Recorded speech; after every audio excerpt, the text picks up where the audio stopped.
Welcome. It's been some dramas this morning. Well, not dramas, but yeah, it took us a little while to get. Took me a little while to get moving. Fraser was all good. I was up Uh, and ready for once, coffee in hand. yes, I was hoping to get my coffee in hand, but I did not. Hey, here we go. So welcome. So Fraser, welcome. This is our second stream. hmm So my name's Chris. First on record, I'm Fraser. yeah. We were just starting up last week, so our stream last week wasn't recorded, which is a bit disappointing. But there we go. That's life. Yeah. So what have you been up to for the last week, Fraser? Since we last streamed? Knocking out a couple more indie games. Click holding was a fun, short experience with Hmm. some interesting things, and I got around to starting Yakuza Kiwami. Um, so I beat Yakuza Zero about a month ago. So moving on to Okay. the next in the series. Okay. There's another Yakuza coming out pretty soon, isn't it? Yeah, Pirate Yakuza in Hawaii Pirate. um, came out not Okay. too long ago. I can't wait to play it in 5 to 10 years when I get through all the backlog. Fair enough. Fair enough. Sounds like a plan. Cool. So okay, let's make a move because we are running a little bit late. A little bit of game news. So we did talk about this last week, but GDC is starting. I think about a week now. Definitely worth checking out. It's one of the, I guess, premier places to find out about sort of the latest in game design from the industry. So I definitely recommend going and checking it out.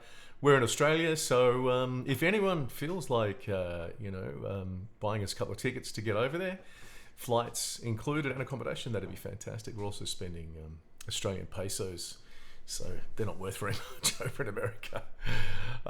Also, the Death Stranding 2 trailer just released, and the release date 26th of June 2025 on PS5 exclusively. Um, are you psyched? Death Stranding 2, Fraser? I would probably be more psyched if I had a PlayStation 5, but it does make me want to go and get started on the first one, so that at some point when it's either released on PC or I get my hands on a PS5, I'll be able to jump into it. I must admit, I was a little bit disappointed when I realised it was a PS5 exclusive. I have a PS3. I have a PS4. The PS5. I mean, I went and looked. I thought, okay, I'll have a look at it. And I remember last time I looked, in Australian dollars, they're like $700 or something like that. I'm like, Yeah. really? But I have to admit, I mean, with Death Stranding 2 coming up, isn't that amazing? Like for a game that some some, some gamers, some crazy people would actually go and buy an entire new console to play a particular game. So really, that Yeah, game's costing you like $700 plus whatever the actual game costs. yeah. I guess it used to be um, a bit more of a standard, right? I mean, I remember like 360, PS3 era, um, there being a lot more exclusives, and exclusives being a bigger deal to move consoles. But Yeah. yeah, nowadays, especially with Microsoft's move to sort of publishing Xbox games all over the place, it feels harder to justify. Yeah, well, I think that's unfortunate because Microsoft seemed to just drop the ball when it came to the the Xbox. Somehow they just I don't know. Sony definitely have won the console games for the last couple of generations at least. I think so. It looks like Microsoft is taking a very different approach. Yeah, So yeah, I mean, I would rather play it on my $3,000 PC, to be honest, yeah, instead yeah. of having to buy a $700, last generation technology console to play Mm. the game. But I Or think, even just investing that 700 in my PC to play it. I would rather do that than yeah, in a new box that's $700. Yeah. you could buy yourself half a graphics card. Do they sell them in those portions? That'd be nice. Unfortunately not. Unfortunately not. So for those of you who might be watching who are not in Australia, like it's about, I think the Australian dollar is about 62 cents US right at the moment. So it's not quite 50, 50-50, but so not quite double the price, but it's not that far off right at the moment. So Yeah, my things are go-to kind of is expensive. add half the cost and then a little bit extra. Is how I normally do my conversions in my head. Yeah, yeah. It's unfortunate, but hey, we get to live in Australia, so things could be worse. And hey, this is a hot country. We're talking this. Normally, we're kind of in, if in Melbourne, I'm not too sure about Adelaide, but in Melbourne, it's kind of getting kind of cold, or it's been cold. Whereas at the moment, we're getting like mid 30s, which is nice and warm. Yeah, toasty. Great beach ball. Yeah. Well, I'm not a big beach fan. I spend most of my time sitting in my office working on games. Anyway, you had something you were going to talk about, some game news you mentioned yesterday. Yeah, I don't know how I missed it, but I was looking through Steam and I noticed there was a 200 odd bit gigabyte update for Control. And I I thought that's read a about that. I pretty read about that the other sizable. day. Yeah. Yeah, and so I was digging into it, and I guess Remedy had partnered with 505 Games Mm-hmm. to publish Control, Mm-hmm. and I guess last year they made the announcement that they were going to split from them and buy all the rights back for Control. And Yep. so I guess this is the effects of that. We're starting to see that full separation. So I believe this update adds outfits and some exclusive missions, PS4 exclusive missions to Mm-hmm. the things, and they're planning to roll it out for everyone, but PC players got it first. Hey, Um, PC and I gaming. thought, Absolutely. but I thought that was interesting, especially last year with Remedy and Annapurna making a little collaboration, and Mm. then Annapurna going through some turbulent times. So Do you know where um, that deal is? Because they were going to make was it a TV series or a movie or something? yeah, I was having a little look just before, and I couldn't find any updates. So I'm not sure. Oh, that's always I'm not bad. sure. Yeah, um, if they're trying to float through, and I mean, I know, or I don't know. I've heard that Alan Wake 2 wasn't exactly a huge financial success Hey, for the I think it company. So I think it broke even last week, didn't it? Or the week yeah, before, something like that. something like that. More than 12 months after the release. So it's I don't know. It's I think it's really interesting. Remedy holds a lot of, or they seem to hold a lot of sort of prestige and value as a studio in the industry. But when it comes Mm. down to the numbers, it seems like there's a lot of concern, a lot of turbulence, and so, yeah, I think from a news standpoint, it's interesting to sort of keep an eye on them and see how they manage and what they are putting out over the next few years. I Obviously, they've got a keep lot of big plans for like FBC Firebreak, their multiplayer games coming out, yeah. and they're meant to be doing the Max Payne 1 and 2 remakes. So yeah, we'll sort of have to keep an eye on it. Something to keep in mind as well is that there was a lot of money floating around, sort of over the last few years with all the money they printed for the lockdowns. So there was a lot of cash out there that people were sort of wanting to put into something, to invest into something, and games at that time were considered to be a big, a money making machine in a way. Like a lot of so a lot of money went into a lot of sort of indie studios and stuff like that. That money's all dried up now. So I think it's not just Remedy. I think all larger studios will be sort of contracting a little bit. If they had plans to do things, a lot of those plans um, may actually stop, not because they were not necessarily viable, but because the money has disappeared. Mm. Yeah.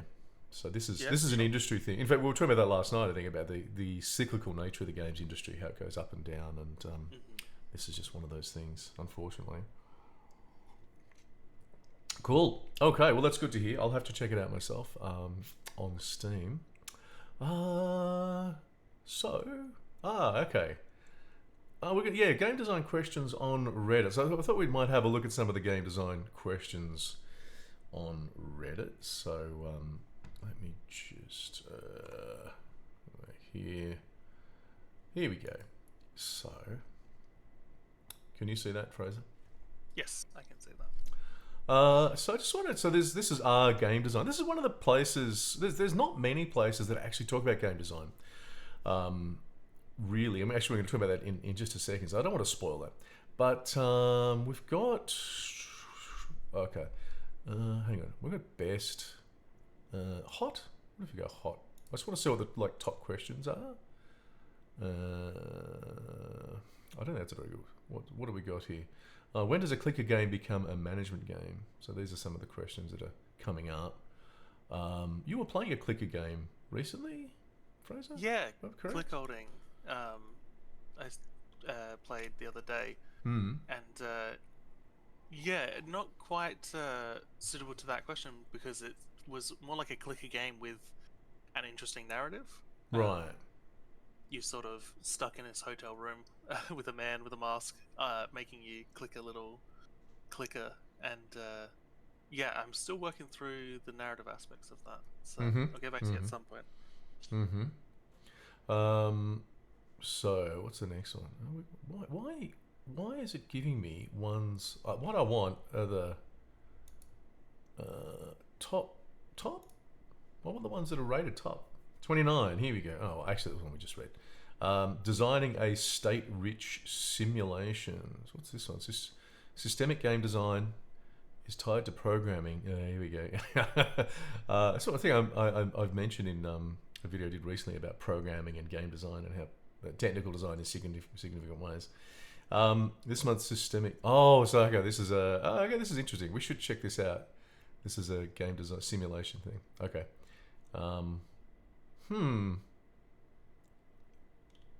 Not really seeing very many interesting questions here. Why are they all boring? Why are they all boring questions? We might have to come back to this. I thought this might work, but I don't think it's really that interesting. So anyway, let's go back to the next one here. What I want to talk about: game design versus game design versus game development. This is a big issue. We have spoken about this personally previously. What's your take? The difference between game design versus game development? I mean, game design is a specific field. You sort of need to. It's a specific field as programming or art is. There are further specifications and unique positions in it, but it's that field. Whereas the development is a collection of those people, of those roles, or people performing multiple roles. That would be my big picture definition. Fair enough. Yeah. So yeah, I think one of the challenges that I see is that I see a lot of people right at the moment. On a positive, I mean, I don't think I've ever seen so many games being developed, and I think you've got a lot of really new developers who are maybe getting in there. And this is particularly, I think it's particularly since Unreal Engine 5 came out, so a couple of years ago. And for some reason, Unreal Engine 5 just took off, just completely took off, and it's given some very high-level technical tools available for free for pretty much anyone. Anyone who's on the internet wants to download it can actually have access to Unreal Engine 5. And we've got a lot of games coming out. I think I was watching a video from Chris. Is it Pavlovsky? I always get his surname wrong. But from how to market a game, and he was sort of saying that a lot of the games that are coming out, although they might be technically decent, are kind of just not very good. And I think really, even though a lot of the new developers, particularly, are learning how to develop a game, you're not getting much in the way of understanding the sort of design process to actually make a good game. So you go and have a look at a lot of the games out there, and they tend to be kind of cookie cutter games in a way. They might have something unique, but there's so much competition out there right at the moment, and the focus has been very much on how to develop your games, but not very much on how to design something that's kind of a winner. So I see those as quite separate, and I think I don't know that a lot of people in the sort of game development community, particularly the newer ones, actually differentiate between whole game design and game development. So I guess that's Yeah. my kind of take. Yeah, I guess in that context, I can see the concern that with the sort of barrier to entry being lowered with the release of tools like Unreal Engine 5, um, more people are being able to, fulfill the programming requirements to make a game. Yep. And maybe there is, yeah, this misunderstanding of what a game designer is, Hmm. and sort of an assumption that if you are developing a game, you automatically become a game designer, Mm-hmm. which I think can uh, disincentivize the need to spend time applying a design framework to the game to actually produce something, um, or to really improve and hone the game that you're making. Yeah. If you skip over those steps, then you will have a game at the end, but you know, you might be lacking a lot of things that really elevate it or push it further. Yeah. I mean, I'm seeing a lot of, in fact, in the game design and on Reddit, game design, game development subreddits, it's kind of interesting to see how many posts there are, sort of saying, "Hey, I just finished my first game. I thought it was really good, and no one bought it." And you go and have a look, and I was like, "Well, yeah. I mean, there's 1,000 other games out there, even more, that look exactly like your game. I mean, what's so special about your game?" So this is one of the challenges I think we face. And I Um, think yeah. it's it's not a bad thing. Like more game, well, if you're making games, you're getting experience, but it feels like you're missing out a whole section that could, teach you more, get you more experience, and make the final product better. And so Yes. Yeah. it's like, don't, yeah, I guess the point is don't neglect what game design means, because you're not doing yourself that favor. And there's also, I think there's not a lot of people think. In fact, one of those posts that we just looked at, game design is only like the design of the code. Like there's initially, a lot of programmers are doing game development, understandably, and because they come from a programming background, and in fact, the first 3D games were from Doom and was it Wolfenstein 3D? I mean, obviously, the guys who created those were hardcore coders. They were not designers. They were not who you would sort of consider to be designers. And so you've all still at the moment you've got a lot of people coming in from a coding background and saying, "Oh, it's just it's coding. That's what game design is." And this is one of the things I've been sort of fighting probably all my life, really. That hang on, game design is not about program design. It's not about coding. There's more to it, and but even then, sort of other people will say that game design is the design of gameplay / mechanics, and that's it. And I've seen, there's in the sort of academic world, there's a very well known book which makes that claim, and I think that's incorrect as well. That's not really what design is about, or game design is about. We did talk about this last week, so do you have any other thoughts? I guess I wonder how much the the sort of barrier to entry for programming was lowered by these new tools. Oh yeah, And huge, so, huge. like you can put out a game now Mm. with some really, like, anything I put out, if I'm programming it, the code is going to be a nightmare, but it'll run because we have tools that are advanced enough and computers that are powerful enough to manage that. Yeah, But I don't see a similar thing happening with design, yeah. No, that's true. There's really no um, workarounds or shortcuts to it. Mm. It's Mm.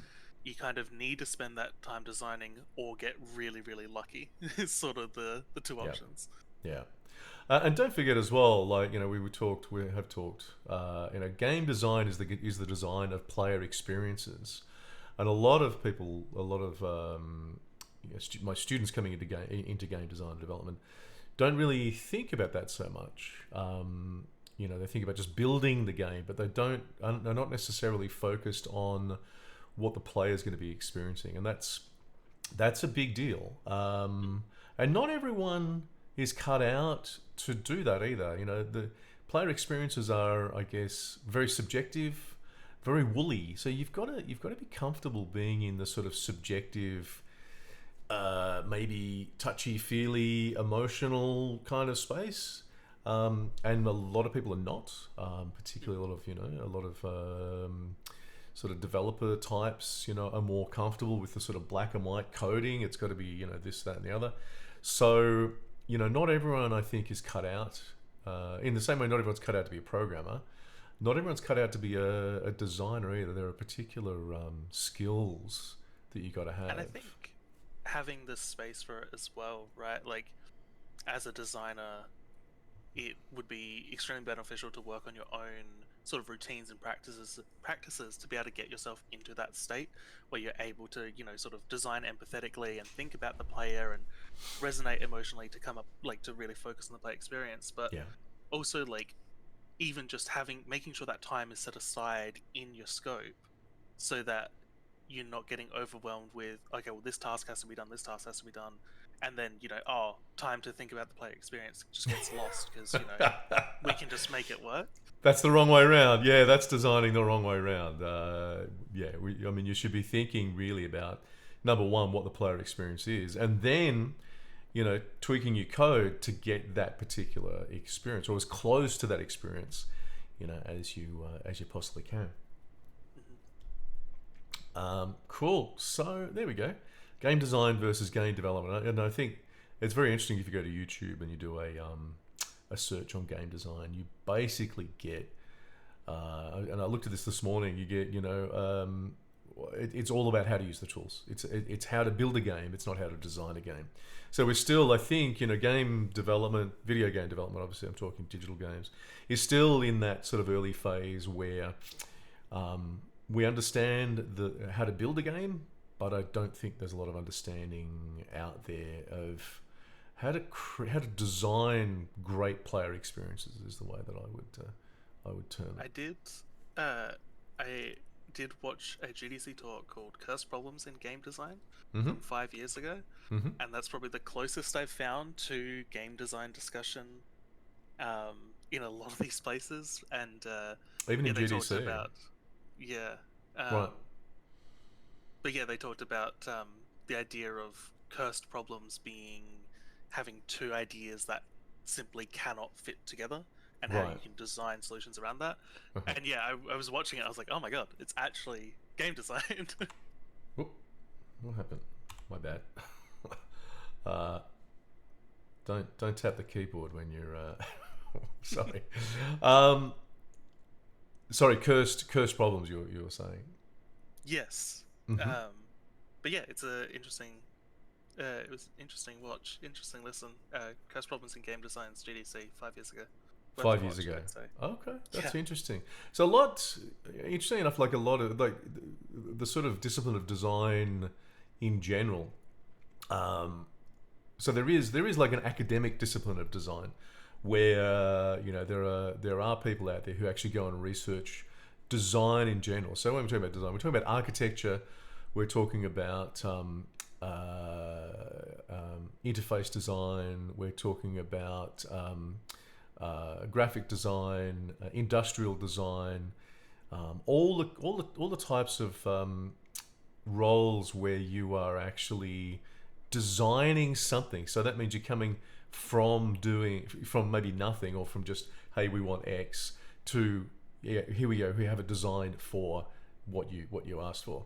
And there were some stages that they went through. So the overall design discipline is probably 50 plus years old now.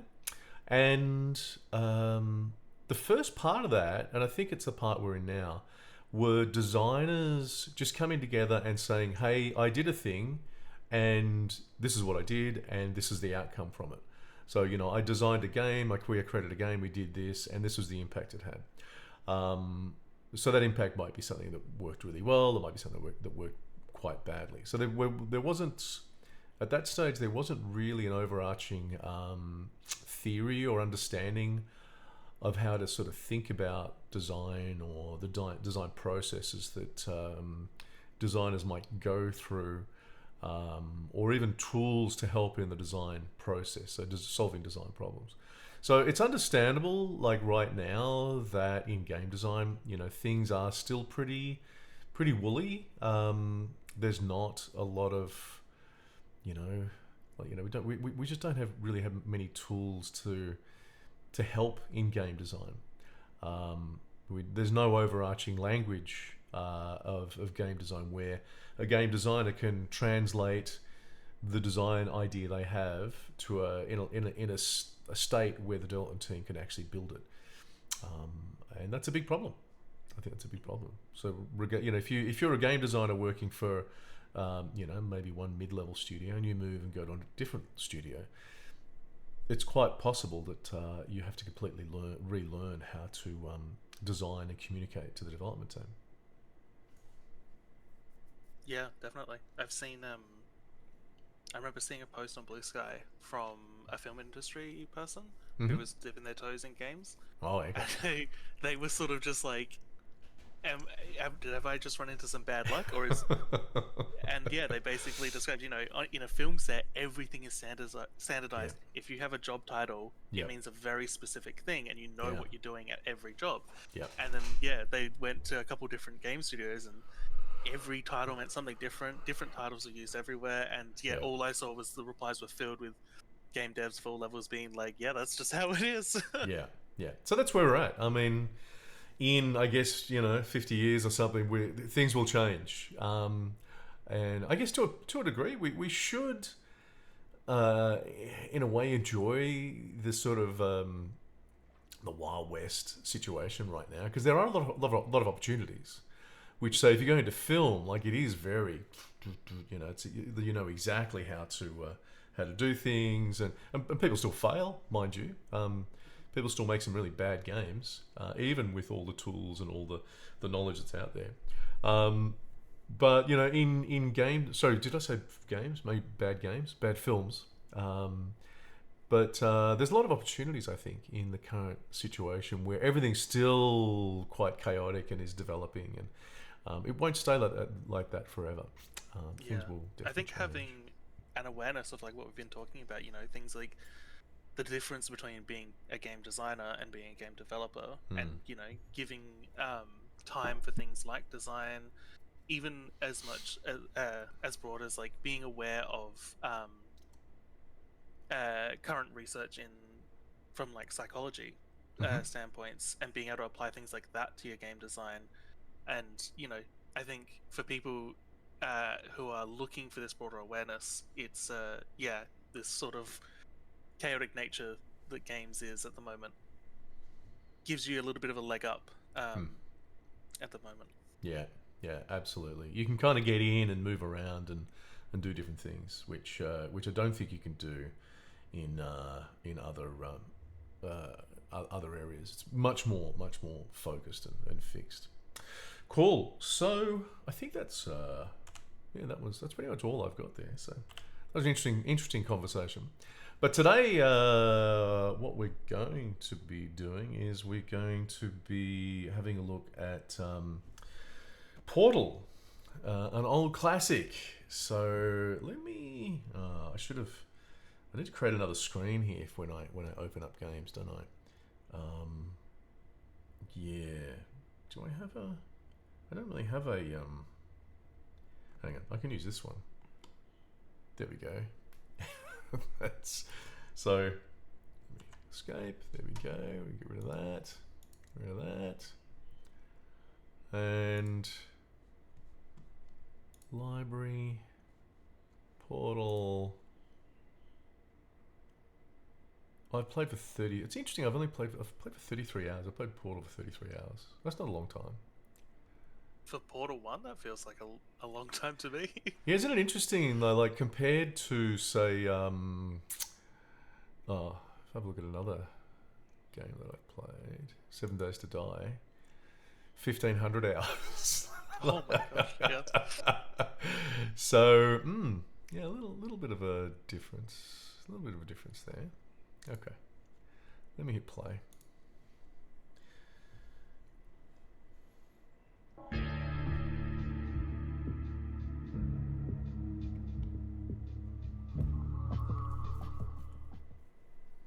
I think I'm sitting at 5.2 hours on Portal 1. 5.2 hours. I've played through it multiple times, and I also use it as a bit of a demo when I'm teaching because it's really good for teaching. So we're going to start a new game. This is you're going to be doing most of the talking on this one, right? Yeah, Cool. I can lead us. New game. Yeah, okay. Now, is it? It's not too loud. Can you hear it? I'll double check the stream audio. It's maybe a touch, ever so slightly. The game audio too loud. I can turn that down. Let me do that first.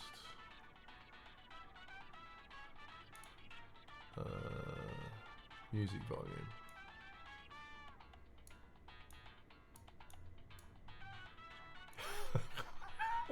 Yep. No impact whatsoever. What? You will not reduce my volume. Classic. Okay, that's really interesting, isn't it?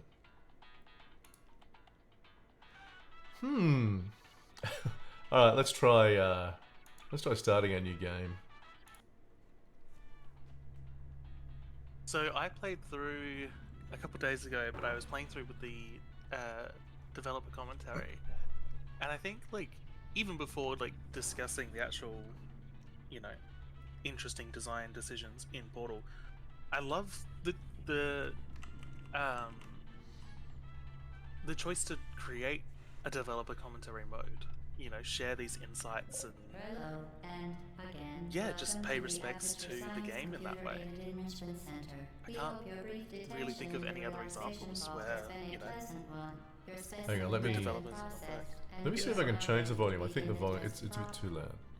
Surely we can turn this down. For God's sake, this is audio. Captioning. Let's number one. Let's turn captions on. Closed captions. Sound quality high. 2 speakers. I can't believe that these. This is. This is like a student game. It's like, yeah, we've got these things here. You might need to drop it in OBS, perhaps. Well, that's just desktop audio. So that dropped me too. Yeah. Do you have to click apply for it to actually make an impact? Well, if I... maybe that worked. Let's see. Before we start, however, keep in mind that although fun and learning are the primary goals of all Enrichment Center activities... It's still loud, eh? Let me just... audio... That's both on 0. Oh, hey, there we go. That might be better. But it didn't change the volume of the voice. Did it not? Oh, okay. Oh, it might have to just work around the voice, because...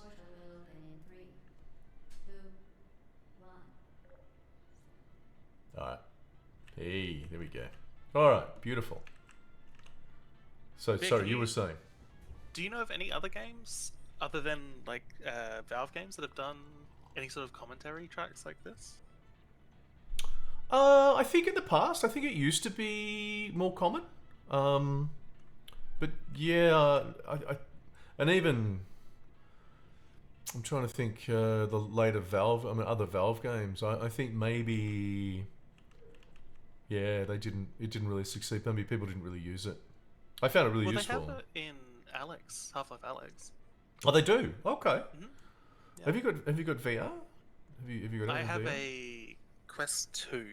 Um, so I've played, yeah, Half-Life Alex and Beat Saber. That's about it. Right. Yeah. VR. Is Meta still doing VR? Should we ask I did what's try out their new headset, and it was much nicer than the 2. So, and it's still um, not very successful. yeah. But no, for the commentary in this, I think, sort of funnily enough, the thing that kept reoccurring, they kept bringing up and really stuck with me, was the idea of repetition and priming, um, and how they sort of had to learn those things from the playtesting. Hang on. I think. Sorry. I think talking over. What's her name? Is it Alice? Alice? Yeah. I think it's GLaDOS? gonna Gladys of course. So do you wanna repeat what you just said? Yeah, just what's really stuck with me is the devs sort of care to repeat mechanics and prime the player for mechanics, Mm, and mm. how a lot of the times like those justifications came from the playtesting, Yep. and I don't know, I feel like sometimes Valve games sort of ascend to this level where they seem impossible to replicate, but being able to hear the devs be like, yeah, like before we did playtesting, we did this and this and it was wrong, Mm, and then mm. afterwards we made these changes, and just to hear, you know, the devs of a game so successful like Portal, Portal 2, Yeah. sort of going through the motions of game development. It's like, oh yeah, like anyone can do this. You just need to sort of apply your energy in the right places and, focus on the important things and just a little bit of luck. So I know from experience you have maybe been through a similar experience where you've developed some gameplay, a prototype of a game, and done some testing with it. It kind of reminds me of some of that, as because I was Yeah. testing it. Do you want to? I mean, do you want to maybe? We are going to look at that game at some stage, maybe even next week. But do you want to maybe reflect on what Yeah. your feeling, what your reaction was, what you sort of got out of that?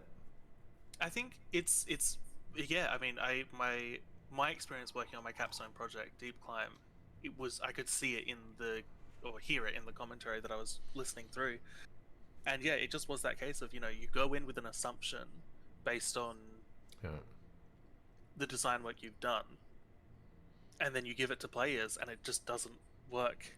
It does not follow what you expected. Yeah. And so then you really have to, sort of abandon that way of thinking and readjust and pivot. And then, yeah, so the big thing for us was tutorializing our mechanics, because the mechanics um, weren't quite as intuitive as we thought, realizing how far back you have to go um, to be able to teach players effectively. Similar to in here, they talk about, this first puzzle, it's hardly even a puzzle, but you have to introduce the idea of a button and a box to a player, and Yep. that putting the box on the button will solve or, complete that part of the puzzle. So, yeah, just really stripping it back further than you might expect. And even in that first room, they talk about, having to introduce the idea of portals to players.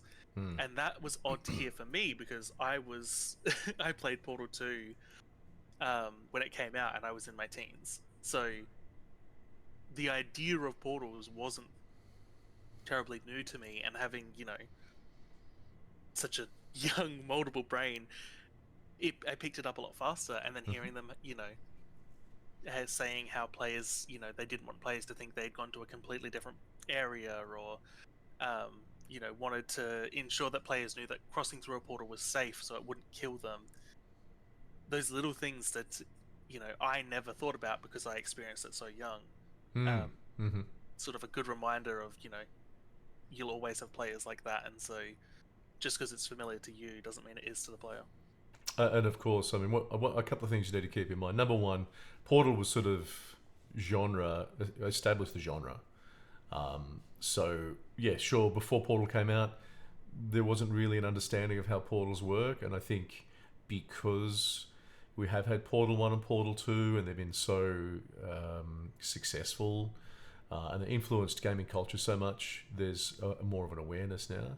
The other one is, when we're designing games, we get very, we get really close to it. You spend so much time thinking about it and getting into it and doing different things, and you really, you kind of forget that what it's like to be someone who's never seen your game before. So testing it and finding those things out, it can be quite disheartening because people have no idea how to do your game. Yeah. So yeah. Anyway, that's good to hear. Let's carry on. We'll hear more of Gladys talking. I don't know whether I can reduce the sound.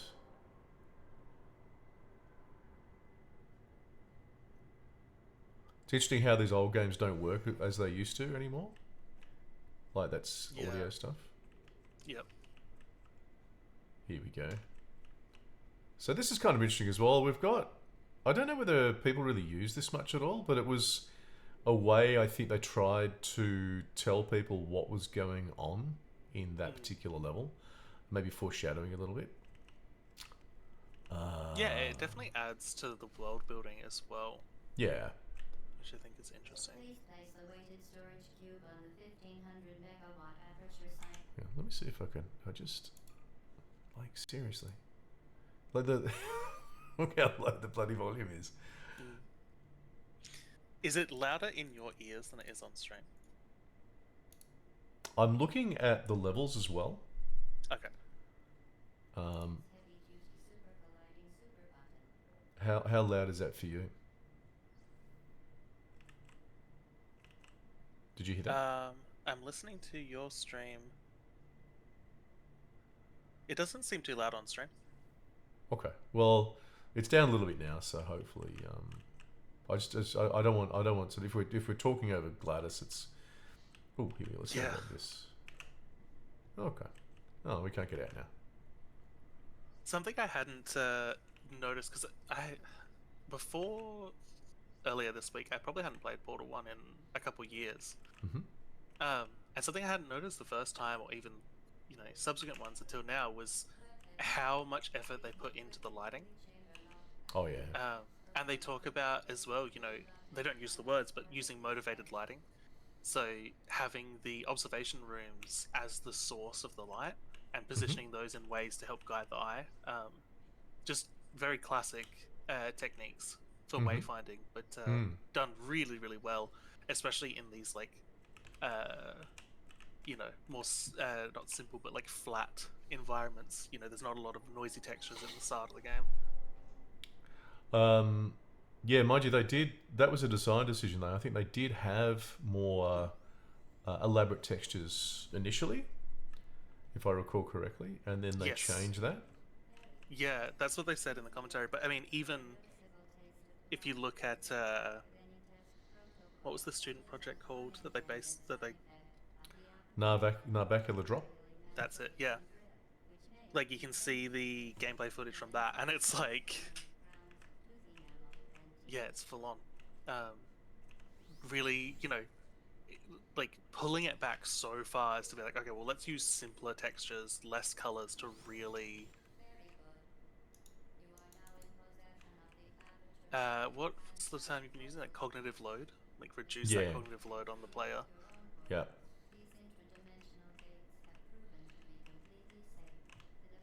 On a similar, I'm trying to guess when Gladys will finish talking. Oh, I think you're okay now because I've turned her right down. Okay. So yeah. The other thing I learnt going through this playthrough recently was the shape language they employed. Specifically, they wanted flat, sharp corners for the background stuff, and rounded things for the things the player should interact with. So obviously the portals, but also the doors, the elevators, all of those are rounded to contrast. And I guess just that repetition of using contrast to highlight important things and not important things was really interesting. I wonder if they had what sort of designers they had on board there. Whether they had graphic designers who knew about wayfinding and that kind of communication. It seems to me they must have. Yeah, I'm not sure if that was the start or if it was a case of through all the playtesting, them sort of, rediscovering it, if you like. Um, Oh, it sounds to me like, I mean, if you're using that kind of sophisticated type of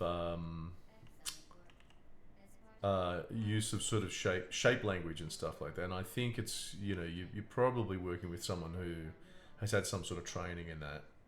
mhm. I would assume it's a pretty sophisticated use, and I think that's one of the things when this first came out that I noticed was that compared to other games, their sort of use of visual communication was much more sophisticated than anything else at the time. Yeah. I think that's probably changed now. I think a lot of I think it impacted game design a lot in that respect. Mhm.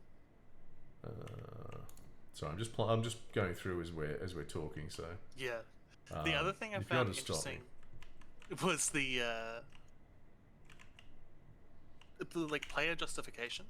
Like there are mm-hmm. moments where they talk about,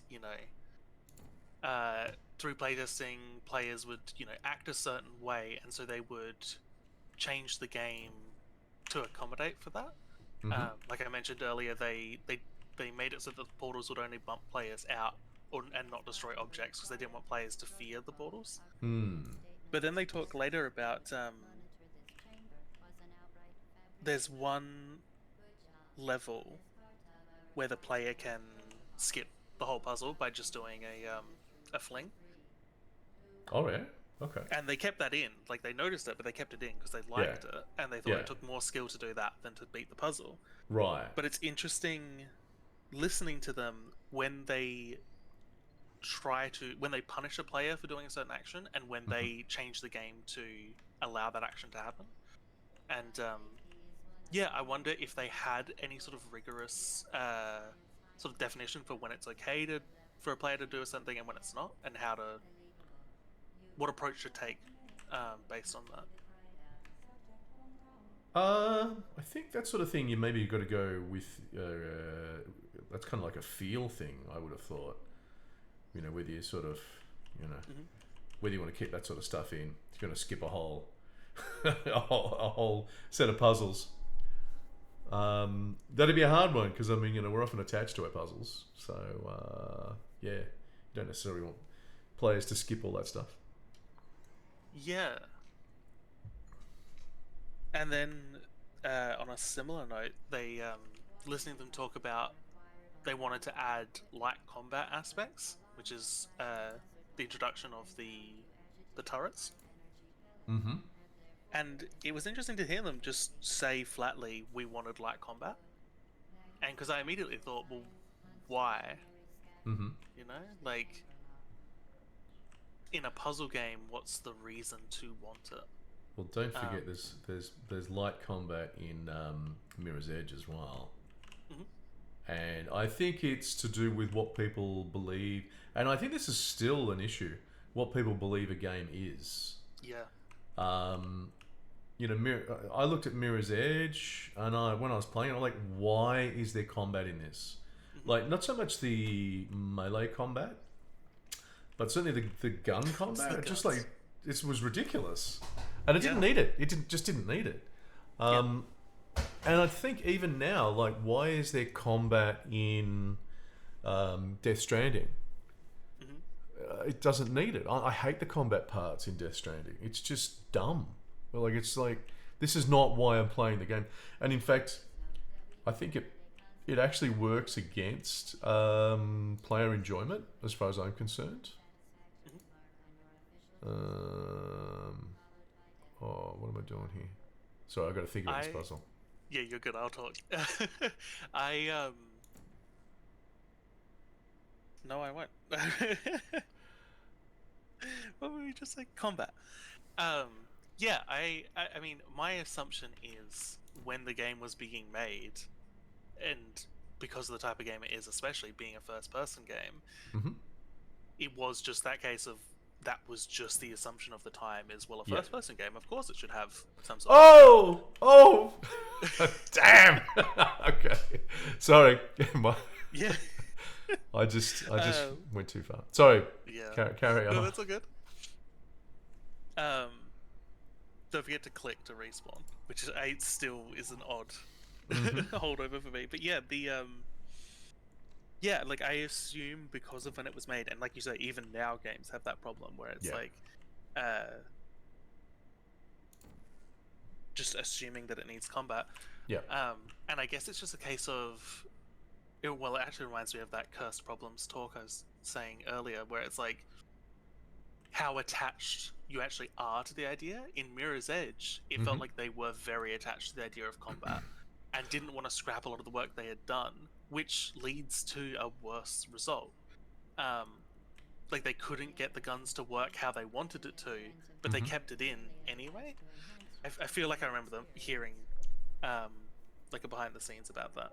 Maybe I'm making it up, but in Portal, listening to the commentary, at least it sounds like they were able to adjust it enough and make enough compromises to make the combat work. Um, like I think Portal would be a worse game without the turret sections. Um. Yeah. So that concept of light combat, I mean, is other turrets really light? Are they really combat? They're enemies in a way. Mhm. I think they're a good compromise. To be honest, the turrets themselves, like you don't have a gun, you can't shoot them, but you have to avoid them, and I think that works really nicely. Mhm. I think it's. Whereas, sorry, I was just say in the commentary they talk about the fact that you can treat it as a puzzle, where you're strategically placing portals to take them out or yeah, get yeah. around them, or you can grab a box, use it as a shield, run through, and knock them all down. Mm-hmm. And so, yeah, like you're saying, it is that compromise. You can either play it like a puzzle, or you can try and just brute force through.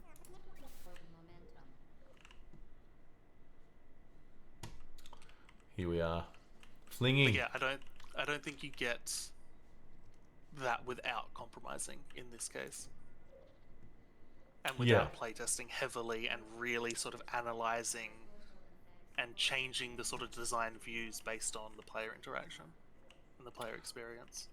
but I think it attests to Valve's I don't know, design genius, should I say? I mean, they really have done, you And where we go. consistently, right? It's like that's sort of It's what because Valve's known for at this I point. think it's the method. I think it's their design method. Again, coming back to what we were talking about earlier on, design, game design versus game development. They do focus on. They have like a method of design, so the steps they go through, and then no doubt in house they'll have the tools that they use to test out designs, test out various things, and see whether they work. So they Yeah. obviously have. It's not. I hate to use the term formula, but it's various things and safeguards to make sure you end up with a product of a particular standard each time. Yeah. I do wonder, there have been rumors and stories about, um, the workplace culture at Valve, and maybe it's not the most healthy. Um, and I wonder how much pressure there is to sort of maintain a workplace culture because of their track record of success. But Well, that's kind of. Apple kind of had under Steve Jobs a similar thing. Mm, Excellence doesn't come for free. yeah. If you're going to create something excellent, better than everybody else, um, there's you've got to how are you going to achieve that? It's not something you can just um, turn up to work at 10 o'clock and leave at 3 and expect expect things to be all fine and dandy. Oh, here we go. Hard work is part of anything like that. I think that's just. Okay, I got to think about this one. Yep, good. I'll talk. The previous one, the introduction of flinging, was interesting. You know, by the commentary, it sounded like that was maybe one of the most challenging mechanics to teach the player. Mm-hmm. And you can kind of understand why, like, given the context of when the game came out. But one of the things I thought was really interesting is they talked about how they sort of had a soft rule where GLaDOS would not explain any part of the puzzles to the player. Mm-hmm. I don't know, I guess I didn't want that to feel... I guess when you want them to feel antagonistic as, the robot making you do all these tests, they don't want them to be helpful, would kind of, compromise the character. Mm-hmm. And so, yeah, that last test chamber is apparently the one exception. She explains the idea of, your momentum will be carried through portals that can allow you to reach, certain areas. And, just, again, it's that, like, deliberateness, right? Mm-hmm.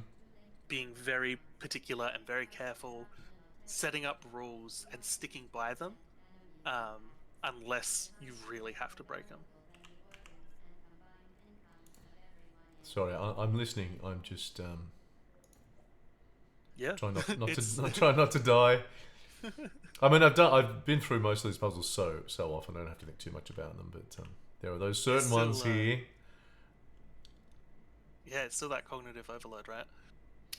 Well, I do have to think a little bit. Yeah, so part of my brain is. But no, that's good now. Do you think it's worth considering outside aspects when you're designing a game? Like, right now, your cognitive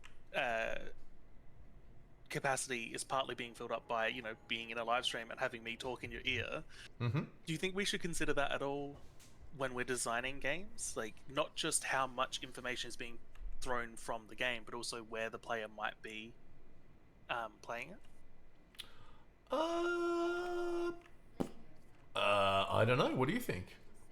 It's a fair question. Yeah, I guess for me, I guess my assumption would be it depends on the type of game you're making. I imagine if you're making like a party game for, say, the Switch, where you're expecting there to be a lot of other people, and the Switch's whole thing of like play anywhere, I guess that might be. But even, it's almost like it reminds me of the film discussion where it's, do you make and master a film based on the cinema experience, or do you do it for the home experience, now with the prevalence of streaming? Yeah. I That's guess a fair question. The common thing we see in games is kind of like optimization. I guess that's maybe the closest we have that's currently like well practiced. Mm-hmm. You make choices in optimization to try and allow the most number of people to play with the most range of hardware, but also without sacrificing, creative or player experience. So as you're saying that, I'm also thinking about level of mastery. So I mean, I've played this. I know how this game works really well, but of course, so how do you design your game? For someone who is a first timer, and I still enjoy it. I still enjoy this game. Compared to, say, someone who is like myself and has played a lot and understands the whole idea behind the game. So their aspects as well. I know the player experience of like first time round, it was obviously very different because you're coming in, you've never played this before, you're looking around, never done all these puzzles before. So, yeah. I feel like that's where we have a bit of differing opinion, actually. Because this was a conversation we've had while I was working on my capstone project, was the idea of, pacing out upgrades and abilities so that you're not overloading the player. Mm-hmm. And it makes sense to hear you say, you still quite enjoy Portal 1, where I find it quite tedious taking so long to get the full portal gun. I get impatient and want to just have the full capacity from the start because I know what I'm doing. Interesting. Because I find it, I get into that sense of flow. So I just go and I'm not thinking very much. I'm just doing. Yeah. So at this level, and I can kind of zone out. So I mean, when you talk about like cognitive load, there's not much cognitive load. I'm just doing. I'm not really thinking. And when I'm thinking is when I have to say, "Oh, hang on a sec." So, but that's interesting that they've managed to do that with this game. So you've got both those elements of flow, which once you've got mastery, you've got flow, and along with the sort of puzzle elements which are going to be more of an issue at the beginning. You're going to have to think about them more, and that's absolutely true. Whereas a player like me now, and I come back to this regularly, and I just enjoy that kind of flow and not have to think too much about it. But maybe that's not something you enjoy. That might be a different. You might be a different type of player. I think because I feel like there's a fair discussion around whether people prefer Portal 1 or Portal 2. Mm-hmm. And for me, I prefer Portal 2 because you get the dual portal gun earlier on, and I think because of the length of the game. Hang on, let me roll it back a little bit. In the dev commentary for Portal 1, they talk about the game is almost entirely player training exercises. Portal 1. Portal 1. Every test chamber is either teaching you a new mechanic or reinforcing, deeper layers of a mechanic. Mm-hmm. And so when I'm playing, I can really feel that, and I'm just like, yeah, okay, now you want me to do this with the box, or now you want me to do this with the dual portal. Whereas in Portal 2, I find there's more time just applying the mechanics to a new puzzle and not necessarily learning a new aspect of it. Just, due to the fact that they're vastly different length games. Can you tell I'm thinking now? What have I done wrong? I'm not even looking. I'm doing that thing where I'm like looking into the middle distance to try and formulate proper thoughts. Oh, okay. There's another one there. That's my bad.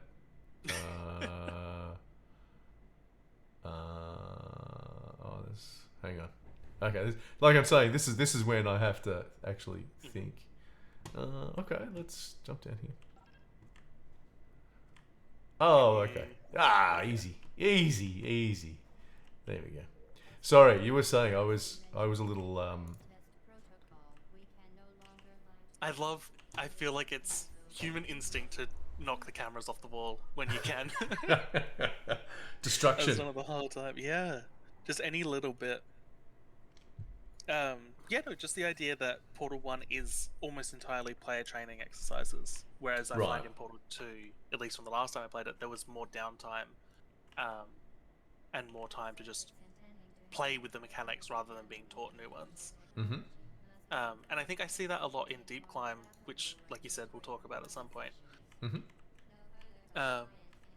But yeah, that first level we made, it reminds me of Portal 1 in the sense that every platforming section is a player training exercise, trying to either teach them a new mechanic or new combination or further develop it. And I was kind of getting sick of it by the end of development. I was ready to move on to level 2, where it's, we could introduce a new mechanic, but also have more time of just playing, letting the player play with the mechanics rather than trying to teach them.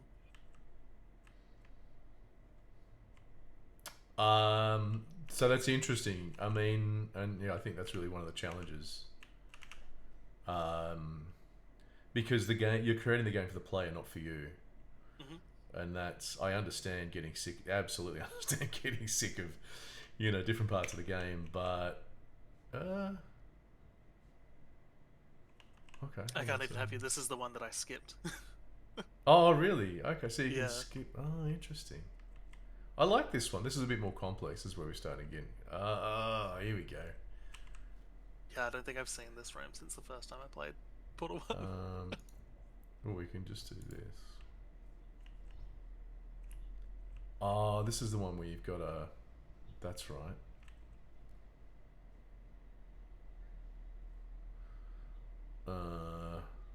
Yeah, okay.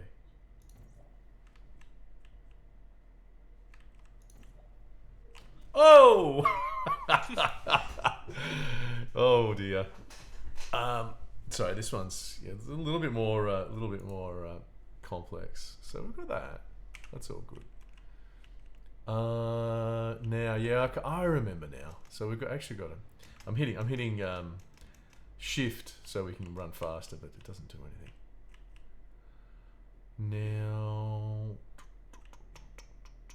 because I think there's a trick. So you're saying there's a shortcut? Yeah, so you've got that height up there on the other end of the stairs, and you've got a portable service just next to the elevator here. So if you jump into a portal and then pop out next to the elevator, you can get enough height to skip it. From? Just like on the floor. Oh, so you just... What, like here? Yeah, or right next to the elevator, as close as you can get. And then if you go up the stairs over there, I don't know if it's different because you've grabbed it. May not, when I came be up able here, to. the stairs disappeared. Yeah. Okay. Yeah. So I don't think I can do it now. Yeah. Okay. So how do we need this one here, but I think we need to. You're gonna have to parkour over the elevators on the other side. Which is fine. That's all good. Should be right. Speaking of parkour, actually, one of the things that always blows me away, Portal 1 feels very much like a Source engine game. Damn. I thought you said it'd be fine. Yeah, we come back. But yeah, Portal 1 feels very much like a Source engine game. And, you know, there's... In the speedrun, they borrow a lot of techniques from the Half-Life speedrun to get through it because, you know, same engine. Portal 2 felt a little bit less, to me, like a Source engine game. But what always blows me away is the Titanfall games are also Source engine games. And it's interesting to me how different... for God's sake! So, what the hell? She can't jump very high. Sorry, you're saying Titanfall is also Source engine. Yeah. And it's when did the Titanfall games come out? Good question. I'll get through this eventually. 2 came out in 2016. So that's well after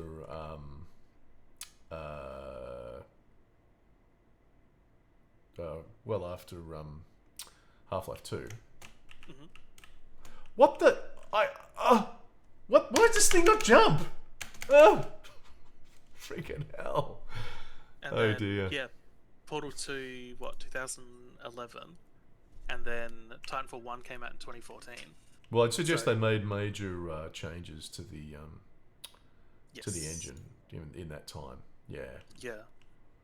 It's just So interesting, that would and be different. but even I don't know how up to date this information is, but I remember watching some Titanfall 2 speedruns, and there are still some techniques that apply to Half-Life speedruns that work in Titanfall 2, and so yeah, I don't know why I find it so interesting, you know, especially with, you know, we've talked about the prevalence of you know, Unreal Engine. Yes. Yeah, people didn't like that. we got some dislikes for that one. Is this just gonna go up? Oh, isn't that nice? There we go. That took me a while. Yeah, using the same engine and not making many changes to change the vibe of the engine. But I guess, yeah, you can get a really nice sort of like, you get all these little snapshots of how much change gets done to the engine. So you can, you know, Portal feels like Half-Life 2. Portal 2 feels a little bit more fluid. And then by the time you get to Titanfall, you know, you're running on walls and doing all sorts of stuff. Stuff Gordon Freeman could only dream of, I think. So don't forget as well, the renderer is different.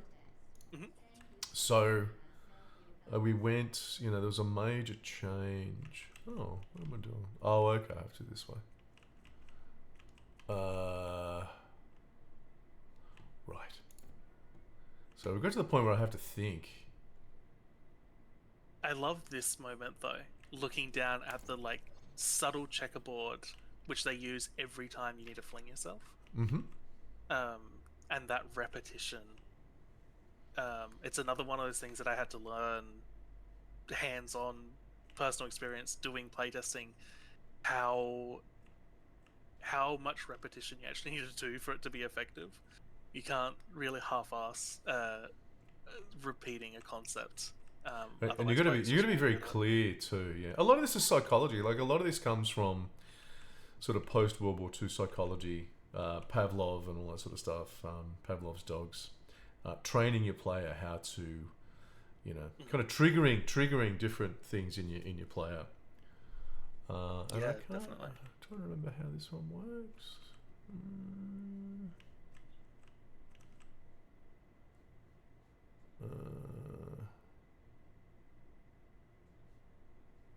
So obviously,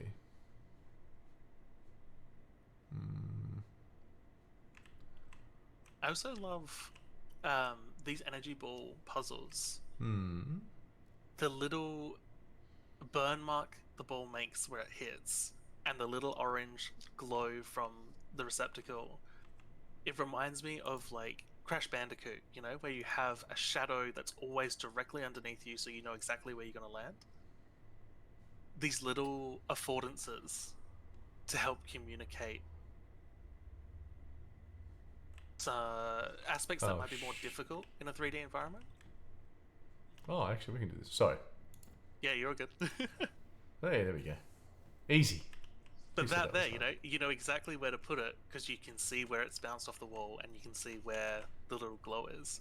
Yeah. And it doesn't make the puzzle.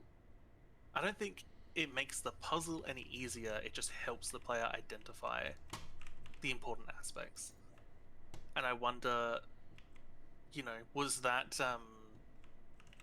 just a nice coincidence from reusing the energy ball? Or did they have a moment where they went, oh, wait a second, we should have a little orange glow where the receptacle is? Oh, goodness me. I whiffled it. Okay, let's see. Third time's a charm. Oh, jeez.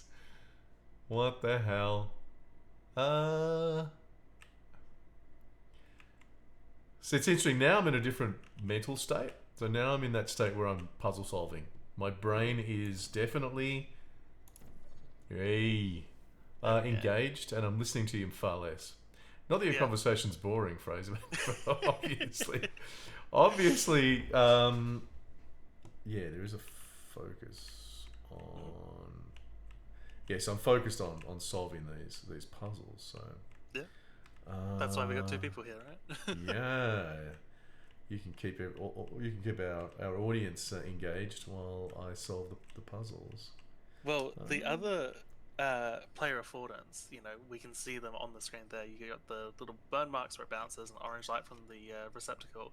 The other player affordance that I find really interesting is the sort of magnetization you get when you're falling towards a portal. The game will pull you and try and line you up.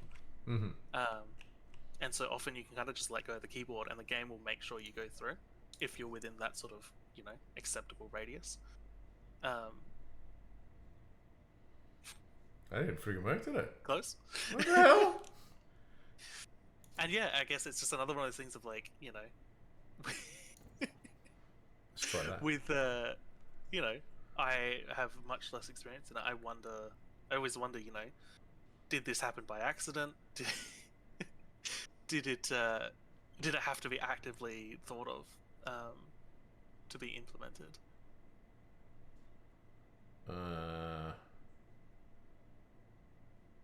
Well, how come?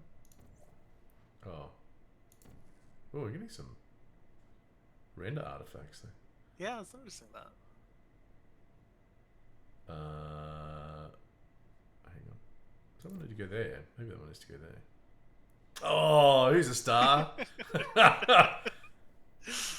That's the other thing this does as well. It actually makes you feel like you're clever by solving the most basic puzzles. Even though this is pretty straightforward. I think this is particularly hard. Yeah. But he's like, oh yeah, I'm a champion. I think I know how to do this. any DM knows how much you need to sort of simplify puzzles for your players. Yes. Yes. It's I think that's just a case of the medium though, right? Like whether it's a video game or like a tabletop game, nobody wants to be sitting around trying to think, and not nobody. I think very few players are coming to the game in a state of mind where they're like, I'm going to be stuck on this problem for an hour and I'm going to really try and logically think it through. Players come in with a certain expectation, and so to meet that, sometimes you have to make sacrifices or just accommodations to allow for that expectation. Oh, bugger. Hang on. There you got it, I believe. I whiffed it.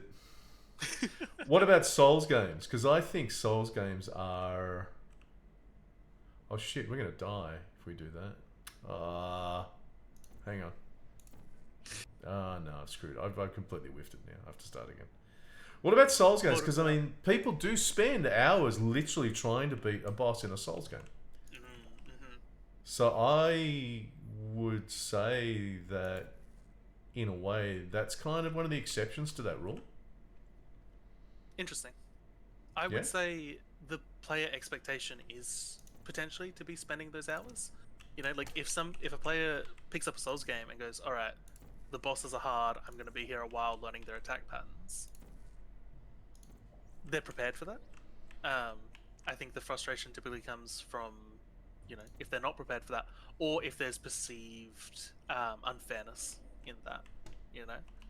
If they're like, I'm going to play a Souls game because I know they're hard, but I've heard that the bosses are fair, and then they feel like it's unfair, then the expectation is broken.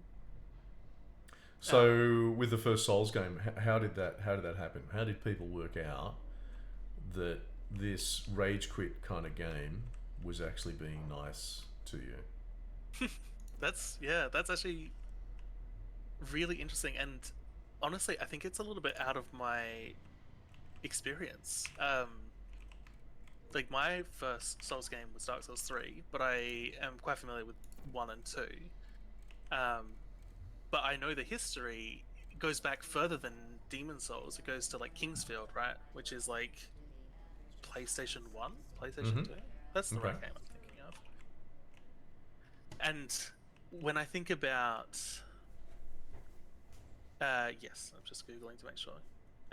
PlayStation 2, yeah. When I'm thinking about that reminds me more of like, old arcade games where the design goal was to make something challenging so people would put more money in, Yep. And so I don't know if there was a specific point where that changed. It's always sat in my mind as like, in arcades, games were really difficult, and they tried to find that line between compelling and challenging to keep people putting more money in, but also rewarding them enough that they want to stay there to put more money in. Mm-hmm. And then I've always seen it as just, as it evolved to console, there was sort of a moment where it was like, oh, well, you sell the game once, but people still enjoy the challenge. And a gradual shift over time. So that sort of lines up with my assumptions of FromSoft games in that sense, where Demon Souls was challenging, Dark Souls 1, and over time they've made a lot of changes, small changes, to make the gameplay more to the player's comfort, I guess. I think one of the like contentious points in FromSoft games that I know of is in Dark Souls 1 there's this whole idea of the run back. So when you find a boss, the nearest bonfire might be ages away and you have to run through 30 enemies to get there. And the idea of part of getting good, as much as I hate that phrase, is good. learning the pathing, learning the enemy attack so you don't get hit before even getting to the boss room. But then by Dark Souls 3, pretty much every boss has a bonfire, a checkpoint right outside the arena. And so they, FromSoft, through their design choices, kind of said, we don't actually care about the runback. And so, yeah. So I'm listening. Yeah, look, because I'm thinking the first sort of Souls-like game I played was Elden Ring. I think it's a different, when you've got that classic Souls game where you've got the boss, and then you've also got to fight through 10 minutes of other shit to get to your boss, and then you die, and you go back to that checkpoint, and you've got to go and redo everything. So I remember thinking, why are you making me do this? I've already done this sort of stuff. But or maybe philosophically, I guess I would say, it's kind of like life. And there are certain people who really enjoy a challenge. There are certain people who really love in life. And you can think of, some of these really successful entrepreneurs who just really, they work really hard, and you give them a challenge, and they double down. They work even harder to get through that challenge. That's not necessarily my sort of attitude towards life. But I absolutely know there are those out there who love that kind of challenge. And so that's where that's the niche that Dark Souls type games fill. And I think it's really interesting to know. So partly when I'm doing that, I'm actually thinking, okay, because like succeeding at games is a bit like that. You've got to be okay with failing. You've got to be okay with not doing well, with screwing it up and everything. And then, what do you do when you fail? Do you just give up and go home, and you think, oh, I've been through all that stuff before, and I'm not going to do it again? So I do have I think it's really useful.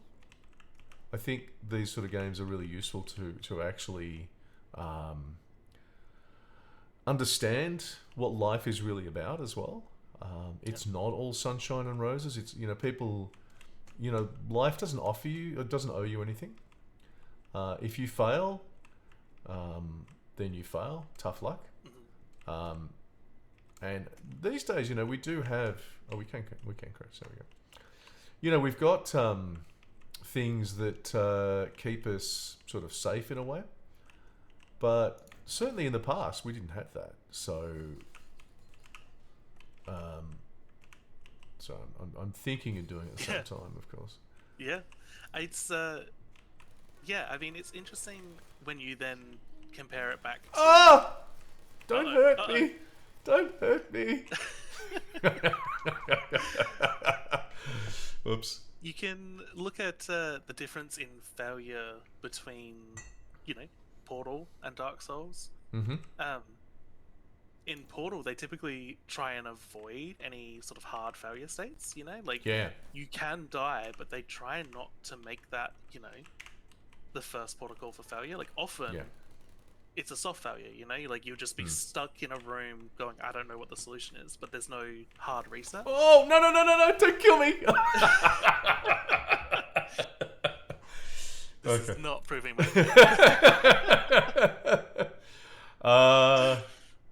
So I didn't realize that was going to happen, yeah. In general, that's the idea for Portal. And in Dark Souls, it's the opposite. Yeah. Dying isn't a sort of meta part of the game. In a lot of games you die and it's not canon, if you want. It's not. It's not part of the narrative. You restart. You go back in time. But in Dark Souls, dying, your character does die. You lose all your souls, and part of the game is the idea of dying over and over, but being persistent. And so, there's also it's also the cost of dying. I would say as well. The cost of dying. Well, you lose all your souls. Plus, you also get sent back to, however long. And that's It's that's a interesting. major cost. You know, you've got to make up that time, and you've invested time and energy into getting that far out of the game. And when you die, if you fail, it's not just like here, like I just failed then. I just click the button and I'm back again. No, no, no, no. You've got to go right back. You've got to go right back to 10 minutes or so, maybe more, of gameplay to get back to the point where you died. And I appreciate that. I think it's more like real life. If you fail in real life, sometimes you go right back to the start. I mean, you think about people who you can lose everything. You start a business and you fail. If you mortgage your house, if you put lots of all your time and energy in it, you spend maybe years and you fail, you've lost. I mean, and I think Souls games are in some sense more honest. I think people in the West have forgotten the cost of failure.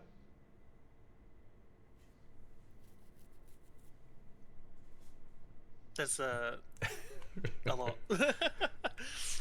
I think you Yeah, have I don't to look. I mean, I think these sort of games. The game that I think of when there's is Rust.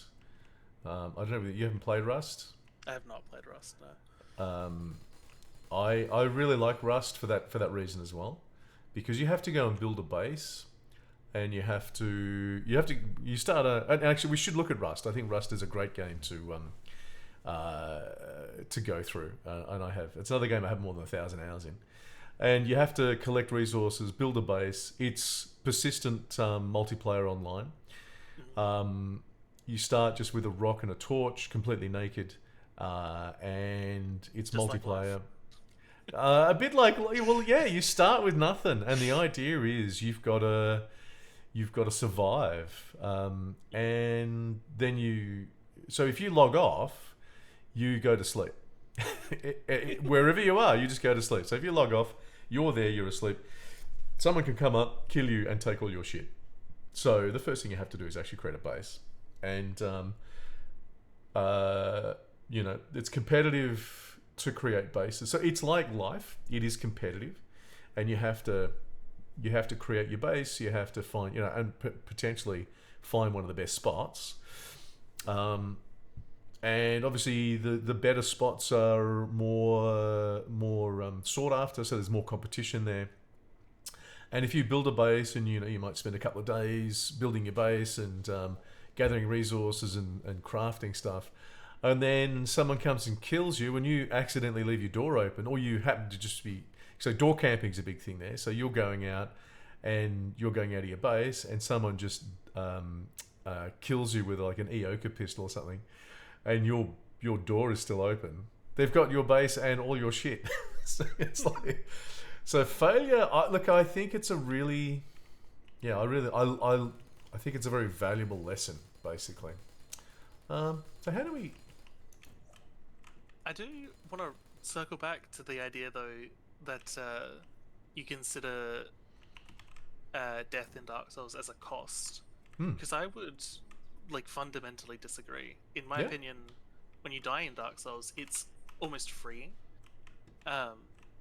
Especially if you die and then die again and lose all your souls, because you've got nothing to lose. If you've got 0 souls, all you're there to do is learn and take on the boss. You'll fight harder. You'll try harder. You won't play as safe. You'll be more aggressive. Typically, isn't that like life as well? Yes, well, in some senses, yes. If you got nothing to lose, absolutely. It is, and sometimes they're the ones you need to be most careful of. It's the same in Rust, in fact. If you get someone who is just spawned in, has nothing, they're going to be more aggressive. They're going to come up and they're going to attack you. Once you've got shit to lose, then you're more careful. You're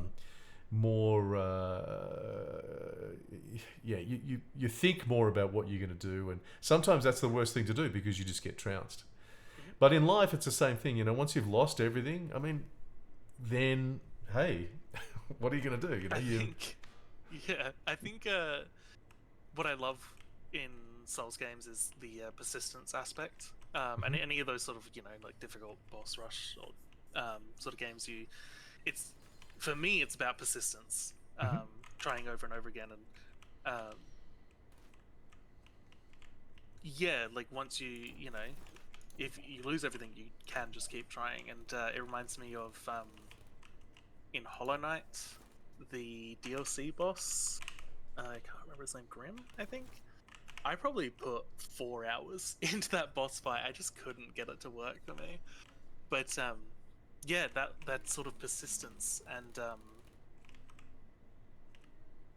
I think it is a certain type of player, right? Like if you're going in with the expectation that you're not gonna win on the first try and you're gonna have to spend a couple hours, you can get that joy out of learning small things, slight improvements, getting better over time, and that's what I found until about hour 3, and then I was just frustrated. I called it a day. Yeah. So I guess my point is that a lot of the games, we think of games are often characterized as for children, and not very serious. Oh, hello, bastard. Come here, buddy. No. But games have been around for a very long time, so we can. Yeah, and games as to play, right? Not just video games. Yeah. Playing and games have been around. Well, sports games. Yeah. Are definitely combat light. That's basically it's war light basically, Yeah. and it's where different teams learn how to work as a team, how to do everything, and if it does come to war, then yeah, we're kind of ready. How teams work. So games have been around for a long time. It's how we, in a sense, it's how it prepares us for life, and even video games, definitely do that. So how far along are we? It's 1:45. Do we have any you've other? Still got all the back rooms.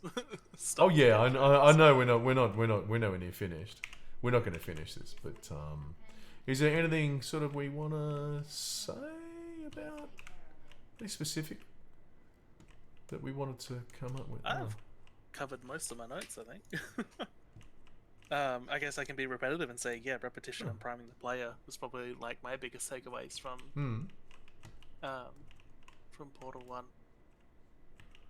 So, yeah, we might kind of wrap it up. I can't remember how to do this one either. Why can't you jump? It's just such a pathetic jump compared to other games. I can't remember how do I get up there again? Can't even. Do you want the answer or? No. Okay. I'm just. I figured. Oh, it's here. It's here. Here we go. We probably need this, don't we? Also, actually, one other thing I did want to bring up, listening to the turrets and obviously now having the companion cube, is I love the characterization of things in Portal, and they talk about in the commentary, the box is the most important part of this test chamber, and so to encourage the players to take the box with them, they started making GLaDOS talk non-stop about the box, and make sure every puzzle is solved using the box. And so chicken and egg, I don't know where it came first, but the idea of making this a unique box and a specific one, and just the subtle difference in texture, creating essentially another character, I think is really interesting.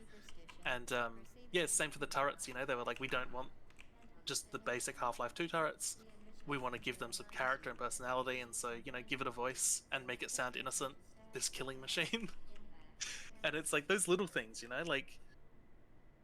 you don't have to come up with a whole new, model and texture and things, but you can do little things and make small changes that can have a big impact.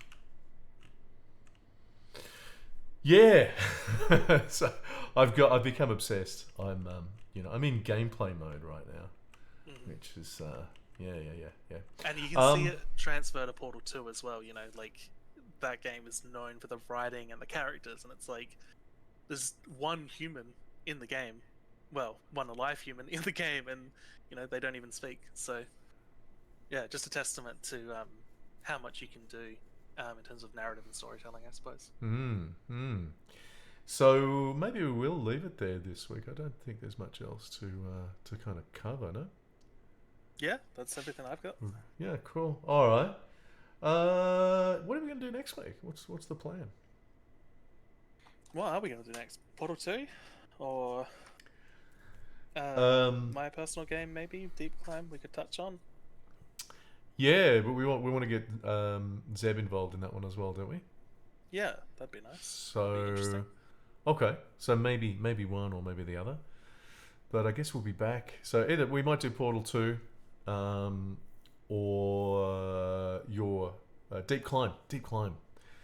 Keep an eye out on Steam for the new game, Deep Climb.